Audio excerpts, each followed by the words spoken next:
fling on a wooden floor, dragging, scraping. The sound is almost rhythmic, but not quite. It's the sound of people refusing to stop, not because they want to, but because stopping means losing. 1931, the Great Depression has eaten through savings, through dignity, through the idea that working hard means you'll be okay. Somewhere in a rented ballroom in Chicago, a man and a woman have been dancing for 47 hours straight. Not for love. For money. For $25 and a ham dinner. And they will keep dancing until their bodies give out or everyone else's does first. This is not a love story. This is the story of dance marathons, the endurance contests that started as simple novelty and mutated into something grotesque. Something the public couldn't stop watching. Something that still doesn't have a clean explanation. In the 1920s, America was prosperous and bored. People broke records for fun, flagpole sitting, kissing contests, who could eat the most pies. So when someone asked how long you could actually dance without stopping, the answer turned into a competition. Competitions turned into events. Events turned into a business that made a few people very rich and a great many people barely able to stand. Then the stock market crashed in 1929. Millions lost their jobs, their homes, their futures. And the cultural response, the entertainment response, was to watch other desperate people dance until they collapsed. Admission charged. Refreshments available. Come see the suffering. Bring the kids. The contestants weren't professionals. They were out-of-work factory workers, waitresses, failed salesmen. Young men who had come to the city looking for work and found only this. You could enter a marathon with nothing but a partner and a pair of shoes. Some contestants had never danced a day in their lives before signing up. It didn't matter. The dancing wasn't really the point. The format varied by promoter, but the basic structure stayed consistent. Couples danced on a large floor in an auditorium or ballroom or tent if the promoter was cutting costs. They had to keep moving. 15 minutes of rest for every hour of dancing. 15 minutes to eat, use the bathroom, change your shoes, lie down on a cot. Then back on the floor. The clock kept running. The floor kept going. Sleep was possible, technically. Some events allowed what they called the grind, where one partner could sleep draped over the other's shoulders while the moving partner shuffled in a slow circle. Couples developed a rhythm, taking turns. One sleeping on the other's shoulder, dead weight, feet still moving, eyes closed and jaw slack, while their partner kept them upright and kept them in the game. At 3 in the morning, you'd look out onto that floor and see 50 couples doing this. Moving but not awake. Alive but not present. The music still playing. The music. That's its own strange detail. Bands were hired to play live, sometimes around the clock, sometimes in shifts. They played popular songs, jazz, whatever the crowd wanted to hear. After the first week, contestants stopped hearing it as music. It became wallpaper. Noise. Several contestants described the moment when the music stopped being music, when it became just another texture of the experience, like the floor under their feet or the smell of sweat and cigarettes. They stopped dancing to the music. They just danced. Weeks passed. Not days. Weeks. The record-setting contests ran for months.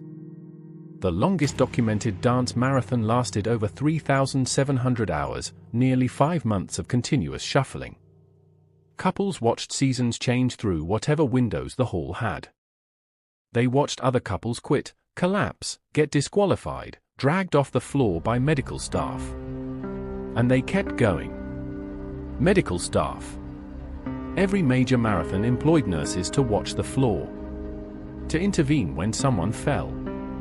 To catch people before they hit the ground. Contestants regularly developed infections, hallucinations, collapsed arches, stress fractures.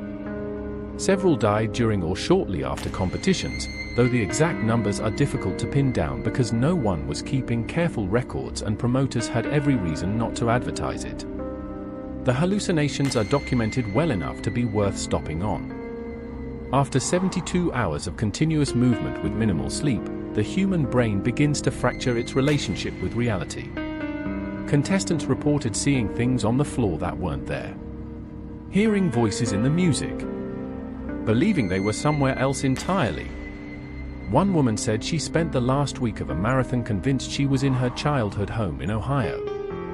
She could see her mother's kitchen. She could smell the cooking. She kept dancing because she thought she was walking through the house. She won. The crowds knew about the hallucinations. They came to watch them. Promoters knew this too, so as the contest wore on, they'd announce the psychological state of leading contestants. Couple number 7 is seeing things again. Couple number 12 thinks it's Tuesday. Come see. Come witness. The suffering was the product. The endurance was the show. Here's where it gets strange. The audiences weren't cruel, exactly. Photographs from the era show spectators who looked genuinely concerned. Who cheered for their favorites? Who sent food and gifts down to the floor? Who followed the same couples for weeks, developing something that looked like loyalty and attachment? Some audiences booed promoters who set particularly brutal rules.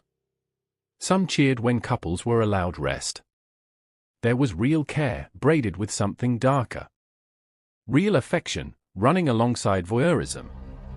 Promoters understood this. They leaned into the narrative. Each couple became a character, the out-of-work father trying to win money for his family, the young couple who fell in love on the floor, the veteran dancer who'd done 30 marathons and still hadn't won. The audience needed someone to root for. Promoters gave them someone. Then they watched to see how much that person could take. Some cities tried to shut them down. Chicago banned marathons in 1933. Other municipalities followed. Doctors wrote letters to newspapers. Ministers preached against them. A few voices said plainly what was happening: these are poor people being paid to suffer in public so that slightly less poor people can feel something. Promoters fought back. They called it sport. They pointed to the prize money and said the contestants were choosing to be there. Nobody is forcing them to dance. Which was technically true and completely beside the point. By the mid-1940s, they were mostly gone. Not banned everywhere. Not formally ended. Just done. World War II changed what people wanted to watch. The contestants scattered. Some had won, though winning often meant a check that bounced or a prize that never materialized, promoters going bankrupt or simply disappearing overnight with the entry fees. The floor got rolled up. The lights went out. But here's what lingers. The contestants knew what they were getting into. They knew the marathons were brutal. Word had spread. And they signed up anyway. Thousands of people, over 2 decades, chose to enter these events. Not because they were ignorant. Because the alternative was worse. The floor was something to be on. Moving was something to be doing. Even suffering on a public stage was a form of presence in a world that had otherwise made them invisible. There's a photograph from a 1933 marathon in Atlantic City. A couple near the end of a long contest. The man is barely upright, his eyes open but not focused. His partner has her head on his shoulder, asleep standing up, her feet still moving in a small automatic circle. Behind them, out of focus, you can see the audience. Someone is laughing. Someone else is leaning forward, intent. Someone in the back is eating a hot dog. The band, off frame, is still playing. The question is not why they kept dancing. The question, the one that stays after you close the book or turn off the screen, is simpler and harder than that. What does it mean that we needed to watch? If that question stays with you, you're in the right place. Subscribe. There are more stories here. Stories that don't resolve. Stories that leave a mark. Share this with someone who thinks history is just dates and names. Let them sit with this for a while. Let the floor keep moving in their head. Let the band keep playing. Stay curious. Stay weird.